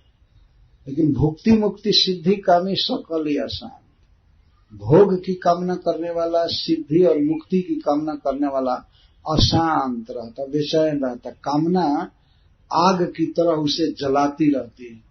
जैसे कोई व्यक्ति प्रचंड अग्नि में पड़ जाए तो शांति की आशा नहीं कर सकता, चारों तरफ से जलन तड़प रहेगी। ऐसे ही जिस जीव के हृदय में कामना होती है, हमको ये मिले, हमको वो मिले, ये मिले, वो जलता रहता है। तो जलने वाला अशांत रहेगा ही। लेकिन फिर सर्ध का मन शांत आत्मा, आत्मा बिल्कुल शांत सुखी, और भगवान की भक्ति से पूर्ण से तृप्त थे। संयताक्ष, संयतक्ष अपनी इंद्रियों पर उनका नियंत्रण था। अक्ष का अर्थ है इंद्रियां, अक्ष का आंख भी होता है और इंद्रियां भी, तो अपने इंद्रियों को वश में रखे थे, समाहिता, और इसके साथ ही साथ उनका मन बिल्कुल भगवान कृष्ण में आसक्त था, इधर उधर जाता नहीं था, समाहित चित्त, अपरिग्रह, और किसी चीज का वो संग्रह परिग्रह नहीं करते थे। कोई चीज मिले तो खाने भर रखते थे, आज खा लिए, पेट भर खा लिए, कपड़ा पहने बस पहने, और दो संग्रह नहीं। अगर कुछ मिला तो दे देते थे, सर्वभूत सुहृद थे तो दे देते थे दूसरे जीवों को, कभी संग्रह नहीं करते थे। परिग्रह भी कहते हैं, अपरिग्रह व्रत, महात्मा गांधी जी बताया करते, अपरिग्रह व्रत। ये ज्यादा संग्रह करना अपने गले में फांसी लगाने के समान है। आदमी सोचता है कि हम इतना संग्रह करेंगे, इतना ज्यादा धन इकट्ठा करेंगे। गृहस्थों के लिए भी हम कह रहे हैं, उनके लिए भी यह एक फांसी है कि चाहिए व्यक्ति को कि अगर धन बढ़े तो दूसरे के उपकार में लगाता जाए, उससे उपकार होगा। एक दोहा में कहा गया है कि पानी बाढ़े नाव में, पानी बाढ़े नाव में, घर में बाढ़े दाम, दोनों हाथ उलीचिए यही सयानो काम। अगर कोई नौका से यात्रा कर रहा है और नौका में पानी भरने लगा तो बुद्धिमानी इसी में है कि दोनों हाथ से पानी को बाहर करे, नहीं तो पानी ही नौका को डुबा देगा और उस पर जो व्यक्ति सवार है वो तो मरेगा। ये नहीं किसी को सोचना चाहिए अच्छा है पानी, नौका में पानी भर रहा है, पिएंगे खूब आनंद से, नहाएंगे इसमें, और वो डूब जाएगा, मर जाओगे।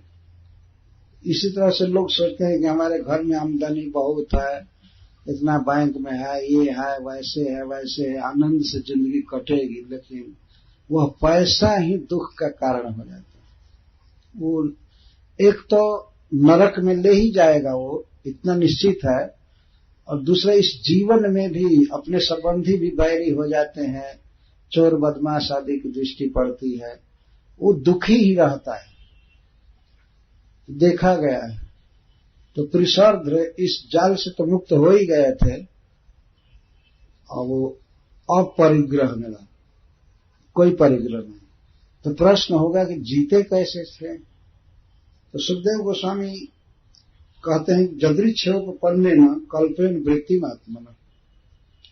ईश्वर का विधान है व्यक्ति को भोजन मिलेगा ही मिलेगा और वस्त्र भी मिलेगा। ये ईश्वर भी जीव इस तरह से जीव का चला रहा है। तो जो जदृच्छा वृत्ति कहते हैं, अपने आप बिना प्रयास के और यहां तक कि बिना मांगे भी कुछ मिल जाता था, उसी से आत्मनः वृत्तिम कल्पयन्, अपनी जीविका चला लेते थे। कहीं भी आदमी जाएगा वास्तव में मिलता है। जो बिल्कुल काम नहीं करते हैं वो भी अगर समाज में घूमे और समाज को पता चल जाता है कि इस व्यक्ति को कुछ नहीं है, तो लोग खाने को दे देते हैं, पहनने को दे देते हैं, और कहीं कहीं घर भी दे देते हैं। इसमें रहिए, कुछ लोगों के घर फालतू जहां तहां बना करके रखे गए होते हैं, और कहां कहां रहे, विश्वरूप थोड़े हो जाएंगे कि वहां भी रहे यहां भी रहे, तो वो देना ही पड़ता है, किसी न किसी को दे देते। साधुओं को विशेष देते हैं, नहीं दूसरे को देने से डरते हैं कि ये दखल कर लेगा, फिर साधुओं को दे देते हैं, आराम से जिंदगी कटती है। इसको जदृच्छया उपपन्ने न कहते। भगवान की इच्छा से मिलेगा ही, तो जितना मिला उसी में संतोष करके और उतने से ही जीविका धारण करते थे। और क्या था? आत्मनि आत्मानम आधाय, आत्मा को, अपने को, या अपने मन को, चित्त को आत्मनि श्री कृष्ण में आधाय पूर्ण तरह रख करके वे रख चुके थे, अपने को भगवान में रख चुके थे, अर्थात उन्हीं का चिंतन करते थे। ज्ञान तृप्त, ज्ञान से तृप्त। सबसे बड़ा सेटिस्फैक्शन यही है।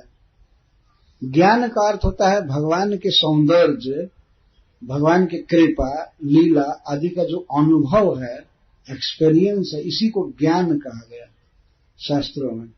तो पुरुषार्थ भगवान के ज्ञान से तृप्त, उनकी सुंदरता अपने मन में देखते थे, भगवान से वे मिलते थे, उनका चरण छूते थे, बातें करते थे मन में, तो भगवान से मिलने वाले सुख के अनुभव में मग्न थे। ज्ञान तृप्त, भगवान के विषय में जो ज्ञान है वास्तव में वही तृप्तिकर साधन है, सबसे बड़ा अमृत है। व्यक्ति सोचता है ये चीज मिल जाएगा, ये चीज मिल जाएगी, मैं सुखी हो जाऊंगा, वो मिल जाएगा, ये मिल जाएगा, ये मिल जाएगा, लेकिन ये तो यही संस्पर्शजा भोगा दुख योना ये होते, ये तो संस्पर्शज भोग है इंद्रियों के, दुख की योनियां हैं। सुखी कौन है? गीता में भी भगवान बारंबार इस बात को बताए, जो कामनाओं को त्याग देता है वही सुखी है। एक तरफ कामनाओं का त्यागा हुआ व्यक्ति है और एक तरफ कामनाओं की पूर्ति में लगा हुआ व्यक्ति है। अनेक कामनाएं हैं और उनके लिए अथक प्रयास कर रहा है, ये काम है, ये इच्छा है तो इसकी पूर्ति के लिए ये करो, ये करो, ये करो, ये करो। और एक तरफ कामनाओं का त्याग कर दिया है। भगवान कृष्ण गीता में कहते हैं कि वह जो कामनाओं का त्याग कर चुका है वो बिल्कुल सुखी है, वो सुखी है।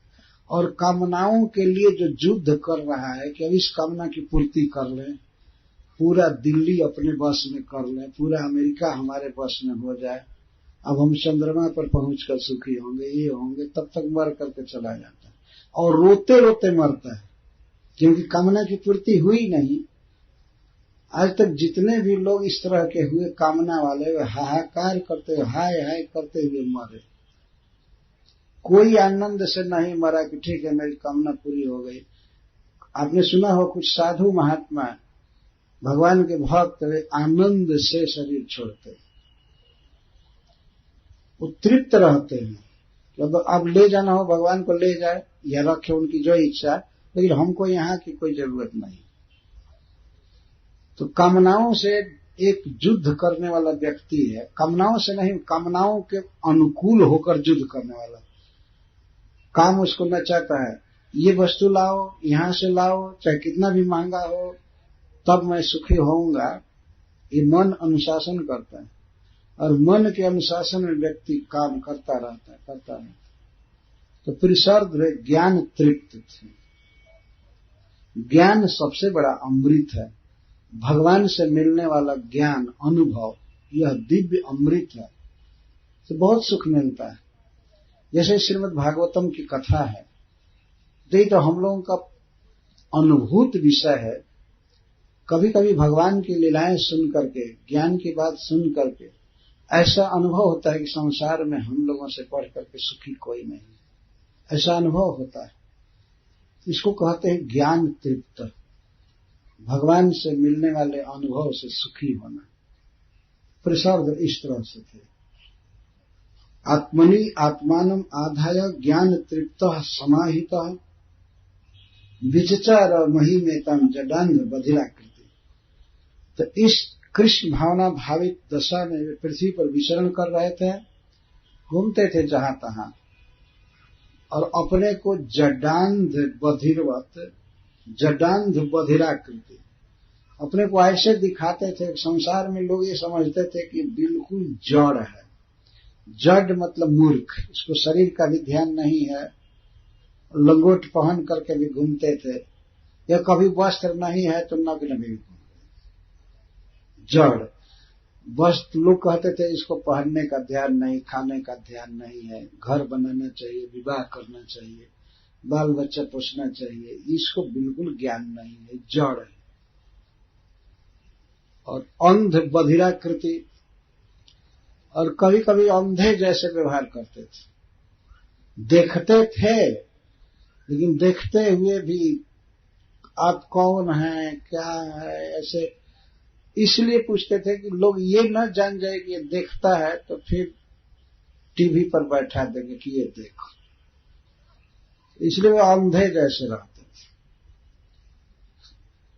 अंधे जैसे दिखाते थे अपने को, जिसे लोक में विक्षेप न हो, बधिराकृति। कोई पूछता था, ए कहां से आ रहे हो, कहां जाना है, कुछ भी नहीं सुनते थे, सुनते हुए भी बहरा जैसा रहता। जानते हैं इसका एक बहुत बड़ा भय होता है, अगर काबिल बनेंगे, अगर किसी को पता लग जाता है कि ये राजा का लड़का है, तो लोग लाते अपने घर में, स्वागत करते हैं कई तरह से। तो भगवान के भजन में ये बहुत भारी विक्षेप।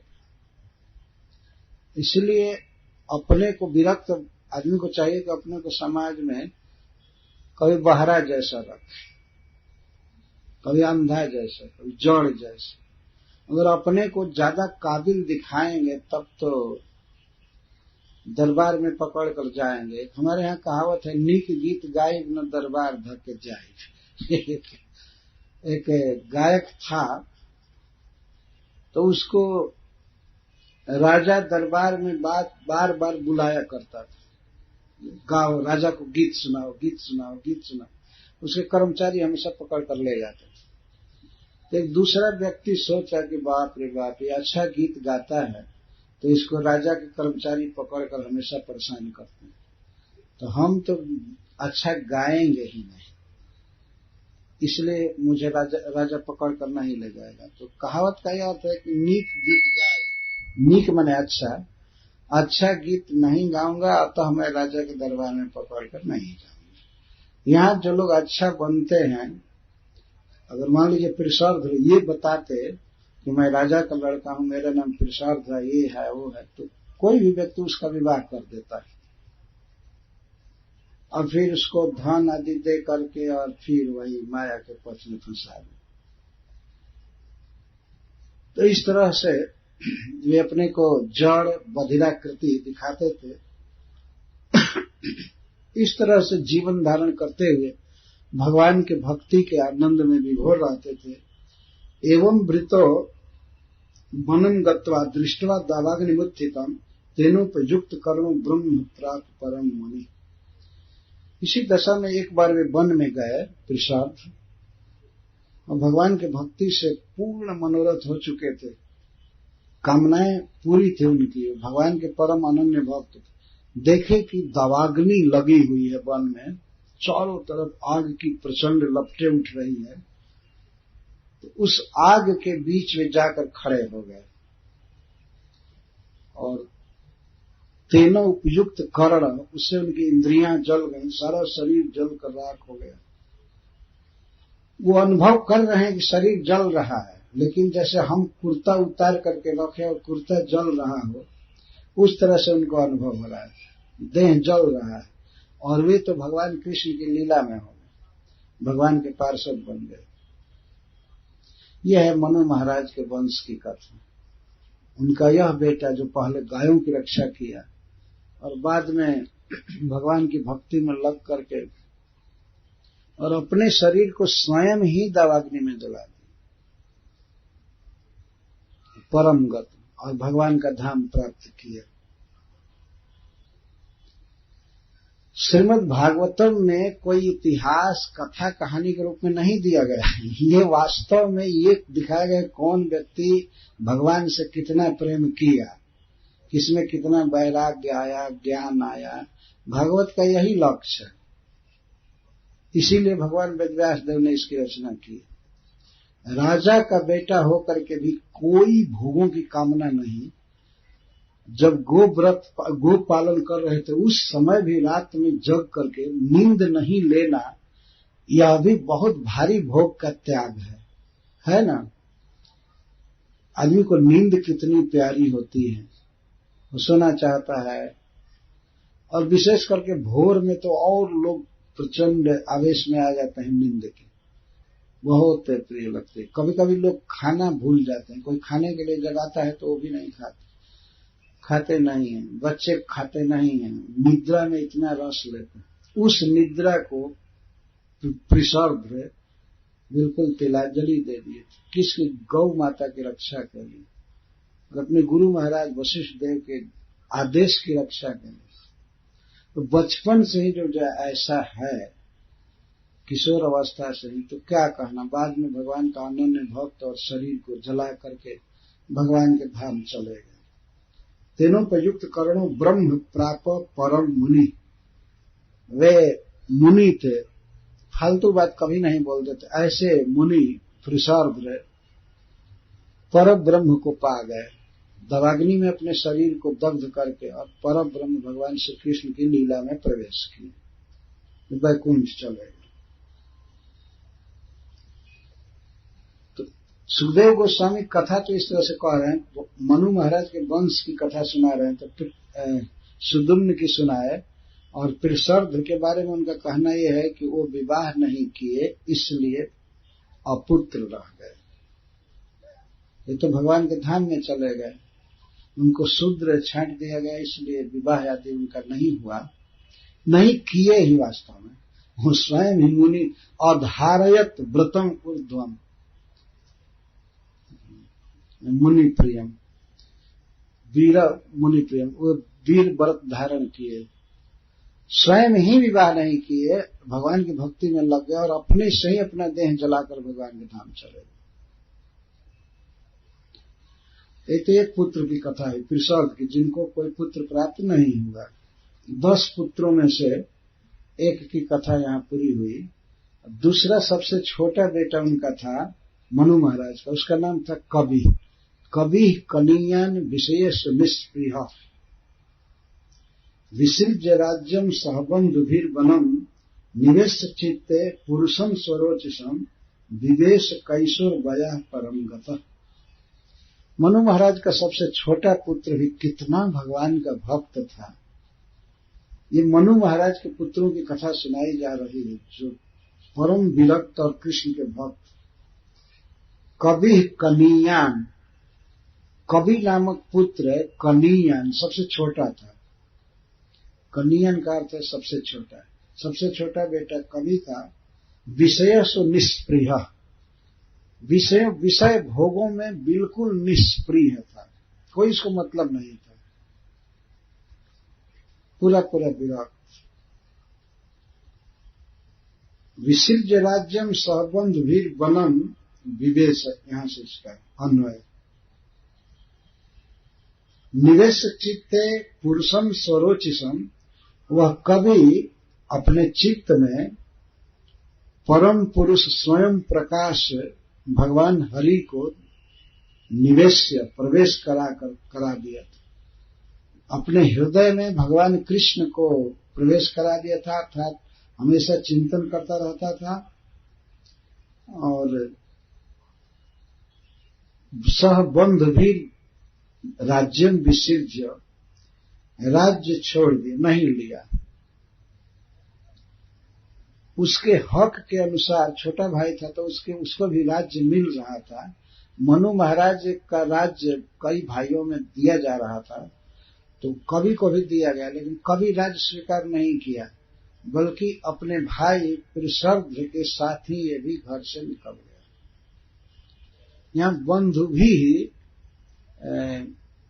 का तात्पर्य 2 किया जाता है। एक तो आदर के लिए एक पृषार्द्र को बड़ा मानता था, पूज्य मानता था, इसलिए बहुवचन का प्रयोग सुखदेव गोस्वामी भी कर दिए। अपने बंधुओं के साथ मतलब अपने बंधु अपने भाई पृषार्द्र के साथ। अथवा जिस समय कवि घर से निकल रहा था तो उसके और भाई या बंधु बांधव कुछ दूर गए, निकलने के लिए ये अर्थ किया जाता है। अपने बंधुओं के साथ राज्य छोड़कर निकल गया। वो लोग बाद में लौट आए, लेकिन यह वनम विवेश, वन में प्रवेश किया। छोटा लड़का भगवान का परम भक्त और विशेष निष्प्रिय, खान पान सवारी भोग विलास स्त्री संग आदि से कोई मतलब नहीं था, इस राज्य का त्याग किया। अथवा बंधुओं के साथ राज्य का त्याग किया, घर द्वार आदि की ममता, भाई आदि की ममता नहीं रही, इनके साथ राज्य को छोड़ दिया। राज्य को छोड़ा, इसके साथ अपने 8 भाई घर में थे, इनको भी छोड़ा। पृषार्द्र तो घर से निकल गए, चले गए थे, इक्ष्वाकु महाराज आदि को छोड़ा, इनकी भी ममता नहीं किया कि भैया लोग हैं इनके साथ रहेंगे।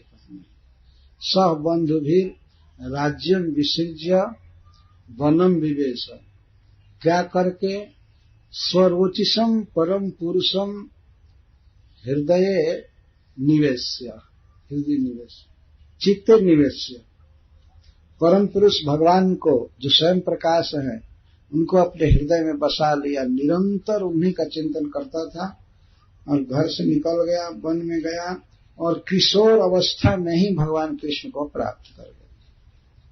कैशोर वया परम गत, परम गतः मतलब वैकुंठ गया, भगवान का पार्षद बना। तो मनु महाराज के दो पुत्रों की कथा पूरी हुई, वृषभद्र और कवि। अब इस अध्याय में अभी 5 पुत्रों की वंशावली का वर्णन है, वो मैं करके ही विराम लूंगा, तो वो उतना विस्तार से नहीं है। अब सुनिए, ये लघु क्रम से चालू किए हैं। सुखदेव गोस्वामी वंशावली का वर्णन छोटे से चालू करके बड़े तक ला रहे हैं। इक्ष्वाकु महाराज का वर्णन बाद में करेंगे, पहले छोटे छोटे से चालू किए। ये श्रीधर स्वामी कहते हैं लघु क्रमात् से वर्णन करें। करुषा मानवाद आसन कारुषा छत्र जातया उत्तरा पथ गोप्तारो ब्रह्मांड्य धर्मवत्सला, ब्रह्मांड्या धर्मवत्सला। करुष नामक एक पुत्र थे मनु महाराज के, इसलिए उनको मानव कहते। मनु के पुत्र मानव, मानव करुष से कारुषा नामक क्षत्रिय जाति हुई। करुष के वंश में ऐसा नहीं हो गया कोई शूद्र हो गया, ये कोई हो गया, तत्काल शूद्र की कथा कह चुके हैं, इसीलिए अब यहाँ पर कहते हैं स्पेशल कि करुष के पुत्र जो हुए सब क्षत्रिय हुए। उत्तरा पथ गोप्तारो ब्रह्मण्य धर्मवत्सला, ये सभी उत्तरा पथ के रक्षक थे, उत्तर भारत के, और ब्राह्मण्या धर्मवत्सला, ब्राह्मणों के परम भक्त थे, वैष्णवों के परम भक्त थे, और धर्मवत्सला, धर्म से बहुत प्रेम करते थे, धार्मिक थे। ये क्षत्रिय जाति ऐसी हुई जो ब्राह्मणों का भक्त और धर्म से वैसे प्रेम करते थे जैसे गाय अपने बच्चे से प्रेम करती है, इसको वत्सल कहते हैं, धर्म वत्सला। ये राजा सब धर्म वत्सल थे। आज के राजा धर्म निरपेक्ष हो गए। धर्म निरपेक्ष का मतलब ये नहीं होता है कि हम अपना धर्म छोड़ दें। कोई दूसरा अपने धर्म का पालन कर रहा है तो ठीक है, वो भी करें, लेकिन अपने धर्म का तो करना चाहिए। लेकिन आज के राजा सब धर्म उपेक्षक हो गए, निरपेक्ष नहीं है, धर्म की उपेक्षा करना। उनको धर्म से कोई मतलब नहीं। अब मिनिस्टर हो गए तो उनको हनुमान जी के मंदिर में नहीं जाना है, भले क्लब में जाएंगे, इधर उधर जाएंगे, लेकिन ये सब शब्द बता रहे हैं कि पहले के लोगों में और आजकल के लोगों में कितना अंतर हो गया। धर्म वत्सल, कोई धर्म का पालन करता था तो उसकी बहुत प्रशंसा करते थे, मान सम्मान करते थे, और स्वयं धर्म का पालन करते थे। भगवान का नाम जपना, भगवान का दर्शन करना, भगवान की कथा सुनना, ये सब धर्म वत्सलता है। धर्म वत्सल राजा थे उत्तर भारत के राजा, करुष के पुत्र। तो 3 पुत्रों के विषय में कहा गया। अब कहते हैं धृष्टा धार्ष्टम अभूत छत्रम ब्रह्म भूयम गतम क्षितव। धृष्ट से उत्पन्न जितने भी पुत्र हुए, धार्ष्ट, ये सब क्षत्रिय थे, लेकिन पृथ्वी पर ब्राह्मणत्व को प्राप्त कर गए। देखिए अद्भुत अद्भुत कथा हो रही। ये सब क्षत्रिय थे, लेकिन अपने शुभ कर्म से ये सब ब्राह्मण हो गए। अच्छा, उधर वृषभद्र को शूद्र छाटा गया तो ये सब भगवान को पा गए, वृषभ भगवान कृष्ण को पा गए। कोई अंतर नहीं रहा। गुरु वशिष्ठ जो व्यवस्था दिए तो उससे कल्याण ही हुआ। तो धृष्ट के सभी पुत्र धार्ष्ट कहलाए और इनके वंश में जो सब क्षत्रिय थे, लेकिन पृथ्वी पर सभी ब्रह्म भूयम गतम ब्राह्मणत्व को प्राप्त हो गए, ब्राह्मण हो गए सभी। तो कोई भगवान की भक्ति करता है, नाम जप करता है, 4 नियम का पालन करता है, मांस भक्षण आदि नहीं करता है, तो वास्तव में वो ब्राह्मण ही है। जिसका मन भगवान में लगा है, जप कर रहा है, शुद्ध आहार विचार, तो ब्राह्मण। आज के युग में कुछ लोगों को ऑब्जेक्शन होता है कि ये कैसे ब्राह्मण हो गए, देखिए कैसे भागवत कह रहा है, ये सब क्षत्रिय थे लेकिन अपने कर्म से ब्राह्मण हो गए। महाराज मनु के पुत्र धृष्ट के संतान, 4 पुत्रों की कथा होगी। और नृगस्य वंश सुमतिर भूत ज्योतिर ततो वसु प्रतीकस्तत् पुत्र ओ भगवान ओ भगवत पिता। नृग महाराज, ये मनु महाराज के एक पुत्र हुए, तो इनके वंश को सुनो। नृग के पुत्र हुए सुमति, सुमति के भूत ज्योति, भूत ज्योति के वसु, वसु के प्रतीक, और प्रतीक के पुत्र हुए ओघवान। और इनका जो पुत्र हुआ उसका भी नाम था ओघवान, ओघवत। बाप का भी नाम और बेटा का भी नाम एक ही रहा, ओघवान, ओघवान, अथवा थोड़ा सा अंतर, ओघवान और ओघवत, इतना ही अंतर है, दोनों का मतलब एक ही है। और ओघवान की एक कन्या हुई जिसका नाम हुआ ओघवती, उससे सुदर्शन ने विवाह किया। सुदर्शन नामक व्यक्ति ने विवाह किया। ये कितने 5 पुत्रों की कथा हो गई ना।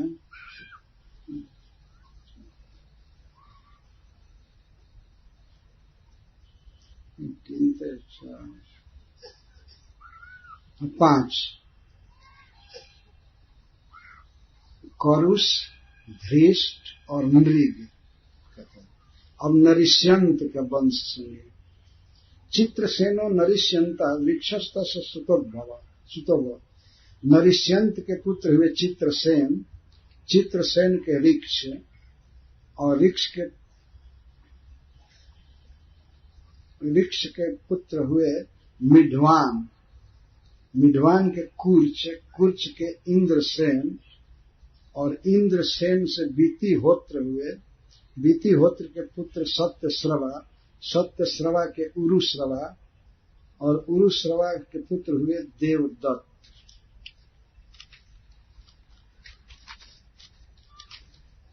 नरिष्यंत का वंश गिना गया। तो देवदत्त के पुत्र हुए अग्निवेश्य, जो साक्षात भगवान अग्निदेव ही थे, अग्निदेव ही पुत्र के रूप में जन्म लिए, तो उनका नाम हुआ अग्निवेश्य। और उनका एक प्रसिद्ध नाम है कामीन और जातुकर्ण, एक महान ऋषि हुए। ततो ब्रह्मकुलम जातम अग्निवेश्यायनम नृप। हे महाराज परीक्षित, महान ऋषि जातुकर्ण से ब्राह्मण कुल उत्पन्न हुआ, और अग्निवेश्यायनम इसको कहा जाता था। अग्निवेश्य के सब संतान ब्राह्मण हुए। नरिष्यंतान्वयः प्रोक्तो दिष्ट वंश मतस्म। तो नरिष्यंत के वंश का वर्णन मैं कर दिया, अब दिष्ट के वंश का वर्णन सुनो। बहुत जल्दी जल्दी वंश का वर्णन कर रहे हैं। नाभागो दृष्ट पुत्रस्य कर्मणा वैश्यताम गतः। नाभागो दिष्ट पुत्र में, दिष्ट के एक पुत्र थे जिनका नाभाग नाम था। अब ये मत समझिए कि कहीं पुत्र हुए, बहुत पुत्र हुए, लेकिन एक एक के नाम गिना रहे हैं प्रधान के। नाभागो अन्य नाभाग। आगे नभग महाराज के पुत्र की वंशावली जब गिनाई जाएगी तो उनके पुत्र नाभाग आएंगे, जो महाराज अम्बरीश के पुत्र हैं। तो आगे जो कहेगा जाएंगे उनसे अन्य नाभाग। नाभाग ऐसे कई नाम ये कहीं नाम कई लोगों के हो जाते हैं ना, कई जगह देखा गया, अगर महेंद्र नाम है तो कई लोगों का महेंद्र नाम है, सुरेंद्र या ऐसे कई कई नाम कई लोगों के हो जाते हैं। तो नाभागो दिष्ट पुत्र अन्य, दिष्ट के पुत्र का नाम था नाभाग, ये नाभाग अन्य नाभाग है, अम्बरीश वाले नाभाग नहीं। और एक कर्मणा वैश्य काम करता है, ये अपने कर्म से वैश्य हो गए, तुरंत बदलता जा रहा है, कर्म के अनुसार परिवर्तन, वैश्यतांगता।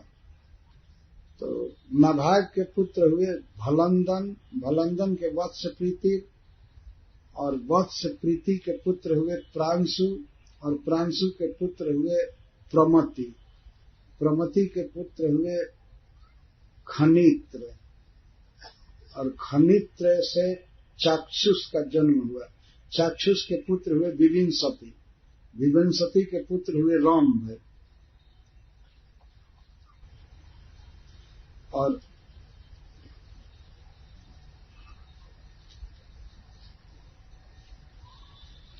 खनिमित्र से धार्मिक।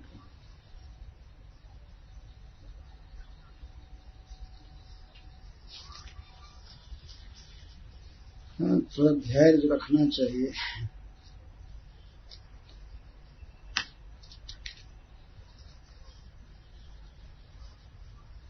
विविंशति के पुत्र रंभ और रंभ के पुत्र खनिन दोनों ही परम धार्मिक हुए।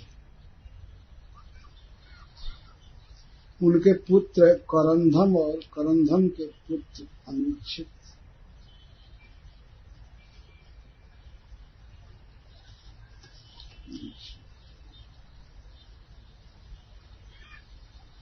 दोनों ही परम धार्मिक, उनके पुत्र हुए करंधम।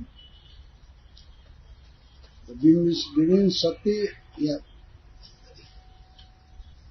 खनि नेत्र के पुत्र हुए करंधम, और करंधम के अनवीक्षित।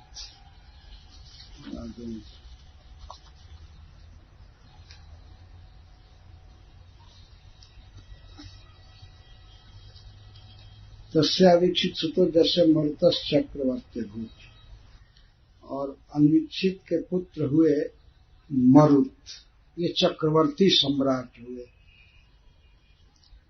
और अंगिरा जी के पुत्र संवर्त इनके गुरु बने, उन्होंने यज्ञ कराया इनसे, महायोगी थे ये अंगिरा जी के पुत्र संवर्त। तो मरुत महाराज ने ऐसा यज्ञ किया जैसा यज्ञ किसी ने भी नहीं किया है। मरुतस्य तथा यज्ञो न यथा यज्ञो न तथा अन्यस्य कंचन। आज तक मरुत ने जैसा यज्ञ किया वैसा यज्ञ कोई नहीं किया। मरुत के यज्ञ में जो भी छोटी बड़ी वस्तुएं थी, पात्र, वेदी या जग मंडप का डंडा, खंभा, सब सोना का बना हुआ था। सर्वम हिरणमयम त्वासित जत किंचित चांद स्वर्णम, सब चीजें बहुत सुंदर बनाई गई थी और सोने से बनाई गई थी सब। अतः मरुत के समान दूसरा यज्ञ कोई नहीं किया।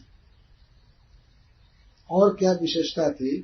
अमाद्यज इंद्र सोमेन, इसमें डायरेक्ट भगवान इंद्र आहुति ले रहे थे और सोम रस पीकर उन्मत्त हो गए। यह सोम लता है जो केवल स्वर्ग में पाई जाती है। तो चक्रवर्ती सम्राट,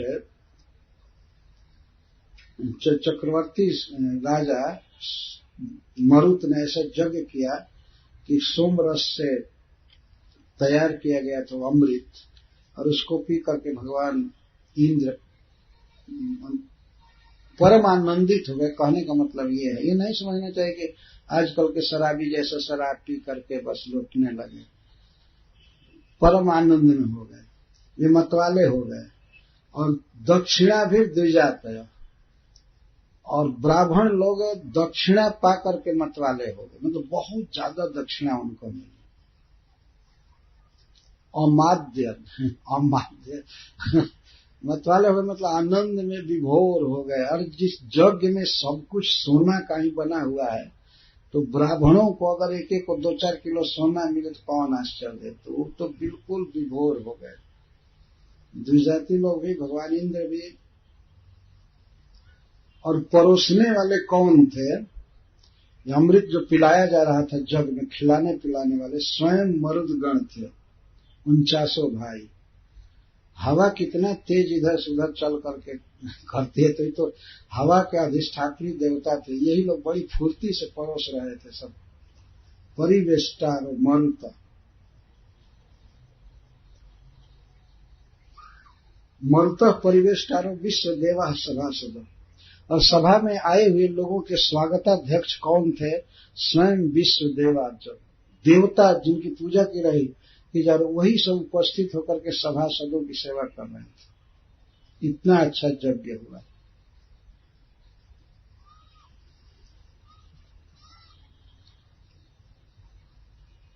मरुत से दमह पुत्र, मरुत महाराज के पुत्र हुए दम, दम के पुत्र हुए राज्यवर्धन, राज्यवर्धन के सुधृति, सुधृति के पुत्र हुए नर, नर के पुत्र हुए केवल, केवल के धुंधुमान, बंधुमान, बंधुमान के वेगवान, वेगवान के बंधु पुत्र हुए बंधु, और बंधु के पुत्र हुए तृणबिंदु, महीपति, संपूर्ण पृथ्वी के राजा तृणबिंदु। ये तृणबिंदु बड़े ही सुंदर थे और सभी गुणों में बड़े आकर्षक थे। अतः स्वर्ग की श्रेष्ठ अप्सरा अलम्बुसा इनको अपने पति के रूप में भजन किए, इनके पास आई। और इस श्रेष्ठ अप्सरा से महाराज तृणबिंदु ने अनेक पुत्र उत्पन्न किया और एक कन्या भी उत्पन्न किया, जिसका जो इडविडा भवा, उसका नाम था इडविडा। इडविडा का विवाह विश्रवा मुनि से हुआ और विश्रवा ने उसके गर्भ से धनदन कुबेर को जन्म दिया। प्रादाय विद्याम परमं ऋषि जोगेश्वरात पितु,